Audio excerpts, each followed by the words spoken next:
കഴിഞ്ഞ ദിവസം എൻ്റെ അടുത്തൊരു പാരൻ്റ് പറഞ്ഞു എൻ്റെ മോന് മന്തി മാത്രം മതി. ഞാൻ ആ പാരൻ്റെ അടുത്ത് പറഞ്ഞു ഒരു പ്രോഡക്റ്റ് കൊള്ളത്തില്ലെങ്കിൽ ആ മാനുഫാക്ചറിനെ അല്ലേ തന്തയ്ക്ക് വിളിക്കണ്ടേ?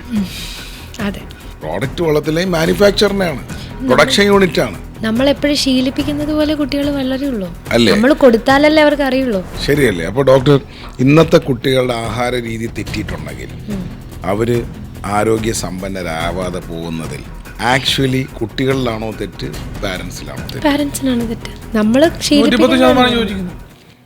എൻ്റെ മോൾക്ക് ഫ്രൈഡ് റൈസ് മാത്രമേ ഇഷ്ടമുള്ളൂ. നമ്മുടെയൊക്കെ വീടുകളുടെ അകത്തളങ്ങളിലാണ് ഇതിൻ്റെയൊക്കെ അടിസ്ഥാനപരമായ തെറ്റ് അരങ്ങേറിയതും ഇപ്പോഴും സംഭവിച്ചുകൊണ്ടിരിക്കുന്നു. നേരത്തെ പറഞ്ഞതുപോലെ ഇയാൾ ഇന്ന സാധനം മാത്രമേ കഴിക്കൂ എന്ന് പറയുന്നതിലൂടെ അയാൾക്കത് പ്രൊവൈഡ് ചെയ്തിട്ടില്ലേ? പ്രൊവൈഡ് ചെയ്യുന്ന ആരാ? അല്ലേ? പാരൻസ് അല്ലേ?